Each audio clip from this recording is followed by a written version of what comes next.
তোমরা তো জানো না কখন তোমরা মরবা। শোনো, তুমি অপরাধ করিও যদি তোমার মনে হয় আল্লাহ তোমাকে দেখে না, তখন করিও। তুমি অপরাধ করিও যদি তোমার মনে হয় আল্লাহ তোমাকে জিজ্ঞেস করবে না, তুমি নিশ্চিত বেঁচে যাবা। তুমি অপরাধ করিও যদি তোমার মনে হয় যে আল্লাহ তোমার জন্য জাহান্নাম নির্ধারণ করবে, আর তুমি আল্লাহকে বলবা আল্লাহ আপনি বললেই হবে না আমি জাহান্নামে যাব। যদি এই ক্ষমতার অধিকারী হও তাহলে তুমি অপরাধ করিও। তোমাকে বলি, মহিলা, মা, বোন, চাচা, চাচি, নামাজ ছাড়া মানুষ মুসলমান থাকে না। ওয়াল্লাহি আমি বলছি না কোথায় বাঁধবেন, তর্ক পরে।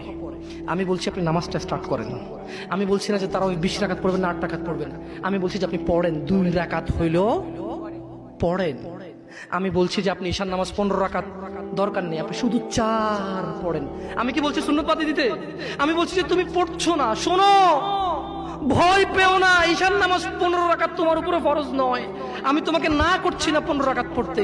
আমি বলছি যে তুমি নামাজই পড়ো না, 4 পড়ো। এই 4 রাকাত ঈশা না পড়লে তুমি মুসলিম নও। 3 রাকাত মাগরিব না পড়লে তুমি মুসলিম নও।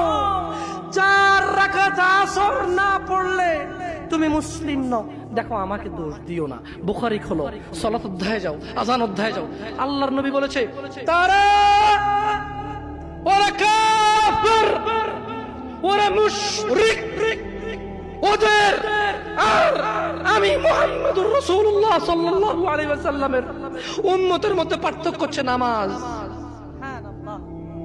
ও সাহাবা, ও উম্মত, তুমি চিনবা মুহাম্মদের উম্মতকে সাল্লাল্লাহু আলাইহি ওয়াসাল্লাম। ও আমার উম্মত, তুমি কি আমার উম্মতকে চিনতে চাও? শোনো, তারা যারা আমার উম্মত না, আর এরা যারা আমার উম্মত। ওটা আমার উম্মত, যেটা নামাজ পড়ে না আমার উম্মত। তুমি আল্লাহর নবীর উম্মত ছাড়া কিভাবে মুসলমান হবা?